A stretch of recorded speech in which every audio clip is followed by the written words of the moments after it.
Pourquoi agissait-il comme s'il me connaissait depuis toujours? Et surtout, comment connaissait-il mon prénom? Jean-Marc était un homme magnifique, un blanc au charme envoûtant. Il avait des traits parfaits, une allure élégante et des yeux d'un bleu translucide, presque irréel. Il dégageait quelque chose de magnétique, une aura qui captivait instantanément. Dans mon cœur, une pensée s'est imposée. Waouh! Un homme aussi beau? Ce n'est pas possible! J'étais fascinée, troublée, mais aussi méfiante. Comment pouvait-il me connaître alors que moi, à cette époque, je ne fréquentais aucun blanc? Je ne comprenais pas. Il nous a demandé où nous allions. Sans trop réfléchir, mes amis et moi sommes montés dans sa voiture. Il nous a d'abord déposés, mes copines et moi, je devais encore aller au supermarché pour acheter quelques courses pour ma mère.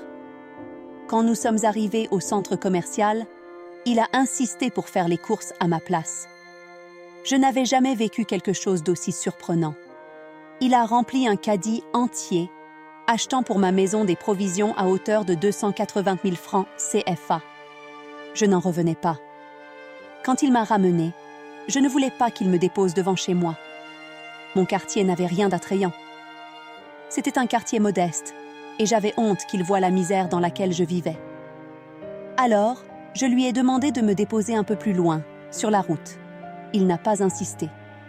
Avant que je ne descende de la voiture, il m'a tendu une carte de visite. « Si dans 3 jours tu ne m'as pas appelé, je viendrai moi-même te retrouver. » Puis, il a sorti un petit médaillon. Il me l'a mis dans la main avec une douceur qui m'a fait frissonner. « Garde-le précieusement. » Je l'ai regardé. C'était un médaillon ancien, avec une photo de lui à l'intérieur. Un petit garçon aux cheveux blonds. C'est moi quand j'étais enfant. J'ai pris le médaillon, troublée, sans trop savoir pourquoi ce cadeau me mettait mal à l'aise.